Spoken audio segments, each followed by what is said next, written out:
Hey guys, it's Nancy, the Handy Scandy. Thanks for coming back for another crafty venture. And today is my third in my Halloween card series for 2021, except it's not a card. I am making this framed art piece with you today, and let's just jump right in. Back in this black box, I can't help myself. So I have a variety of stencils, all from A Colorful Life Designs. Some are from this new release from September 2021. Some are from last Halloween, but they're all fantastic. So I'm starting by laying down my 2.5-inch mask from the Marvelous Masks Circle Stencil Pack, and just going to town with my Distress Oxide sprays and my mica stains in shades of yellow and orange. So we've got some flickering candle and some jack-o'-lantern going on there, some carved pumpkin, spiced marmalade, mustard seed, just to create that beautiful orangey yellow sky. It's going to be super creepy. What do they say about a yellow? No, it's red sky at night. Oh, well, that's kind of a red sky. I guess it depends on your interpretation. Anyway, let's keep going. I came in with the black soot because I got to have a black spooky graveyard.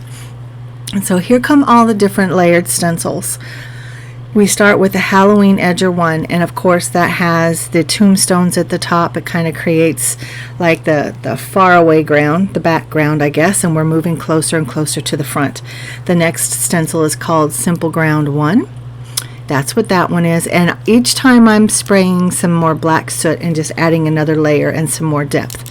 This particular one is Grass Edger 1, and you saw me lay it down and then shift it over, and it gives you a little bit different effect. And then I also add some salvage patina there. I just wanted it to be a little bit lighter there in the front. Didn't really work for me, but I didn't sweat it, because for me it's always, kind of learning as I go. And right there, while it's still wet, you can kind of see it's lighter, but yeah, I didn't follow through with that thought process, if you will, but it's okay. That's just my first layer.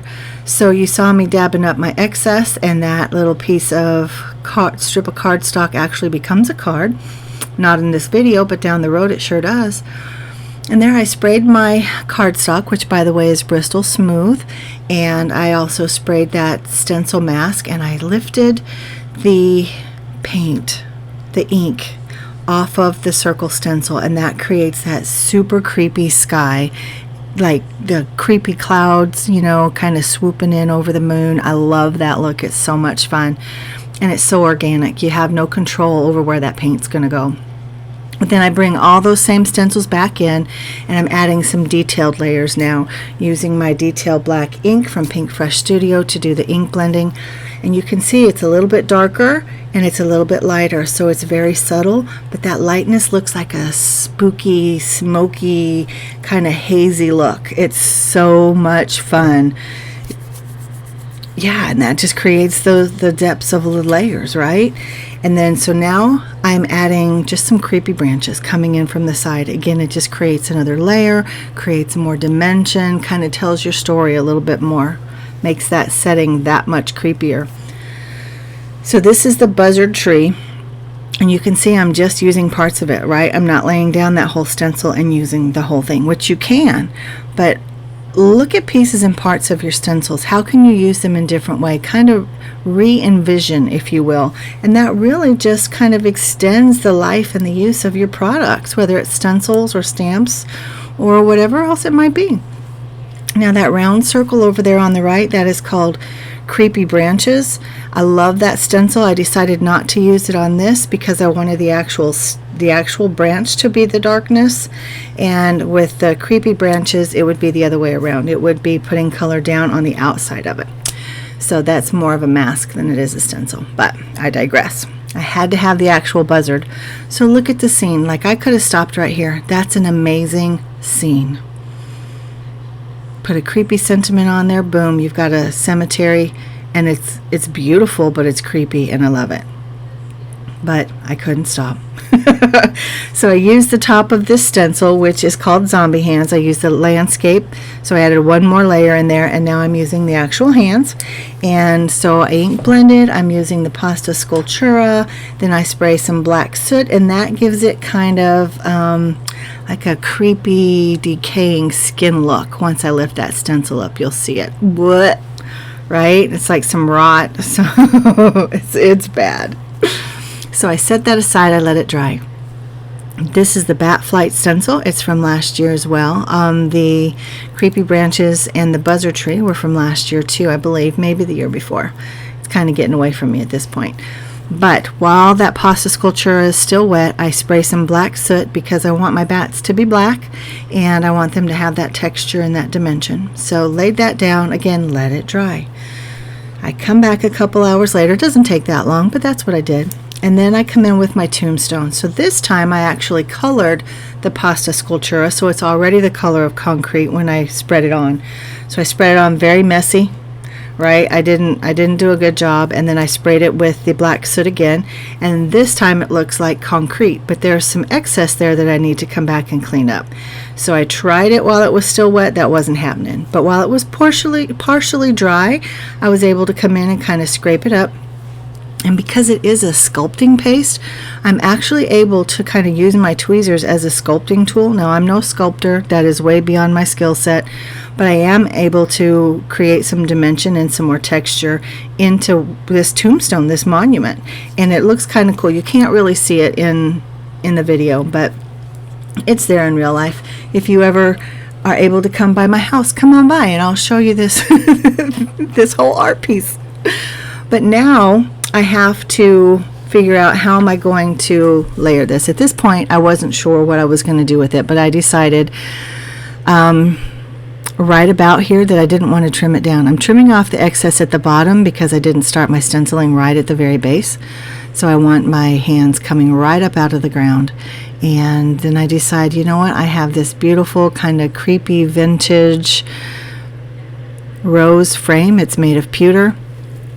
That's what I'm going to do. So I pulled just some colored cardstock that coordinated from my stash. I'm trimming it down, going to layer it up, and then I use the, what are they called? They're my Pink Fresh Studio dies to create those edges. I know I have it written down, I just can't read it. My eyes are really bad. The Slim Lacy Edgers. Just did it in some black. It's just a real subtle texture on those. That particular set has 3 different patterns, and this one I thought again was just a layer of texture, not anything that's going to detract from the actual image, and frame it really well because I really wanted some black, but I didn't have any more black cardstock. I didn't have a full piece to make another matting layer, and I really didn't want that bulk. Because as you'll see shortly, I'm already planning to lift the actual image piece, if you will, the base, no, the panel. I get my words all mixed up, you guys know that. I do apologize, I'm trying to be better. Anyway, I lift the whole thing up. This whole piece gets lifted up with some fun foam. And I didn't want to add more layers. So here's the fun foam. You see that's going on down there. I'm cleaning up the excess glue as it's oozing out, and then I trim that down with my scissors, and I do fill in that little gap there in the middle with some excess or some leftover fun foam. So here we're going. This is the frame. I'm going to like it. I do kind of wish that the black were a little bit wider so it would fill up some of that gray space. And that's just cardstock as well that I ended up using as a matte layer. And I think it looks really cool. And you can see that the edges, you know, they're not perfect. I had to do some splicing together, but it's okay. And I think I'm done, and then I'm like, no, I'm missing some splatter. So pull out the splat box and the Posca pins. These Posca pins are great. I have a set of 12, and I use the gray, the black, the white, the orange, and they're the perfect shades.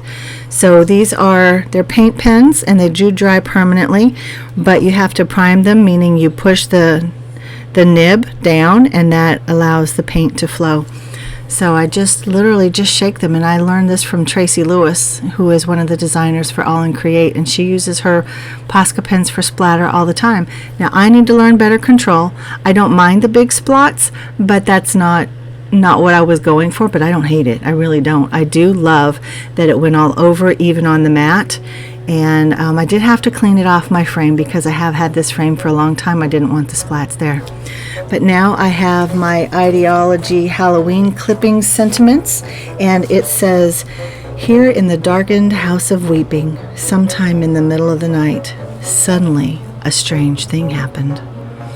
And I love that. They're each different like little clippings, but it creates like a story prompt, if you will, and then the viewer gets to fill in the rest of the story. I love that. It's so much fun. So this is my final product, and it's sitting on the hutch in my dining room with some other creepy things for Halloween. And I love it. Tell me what you think, guys. Is this something that you'd like to see more of? Art projects versus cards, or a little bit of both, or nah on this one? Tell me downstairs. If you like this kind of thing, and especially if you like Halloween and you want to see some more of my card series, make sure you subscribe and hit that bell so you're alerted each time I post something new, because I'm going to be posting something every Saturday with another crafty crew, and I don't want you to miss out. So in the meantime, guys, this is Nancy, the Handy Scandy, and for now, I'm out.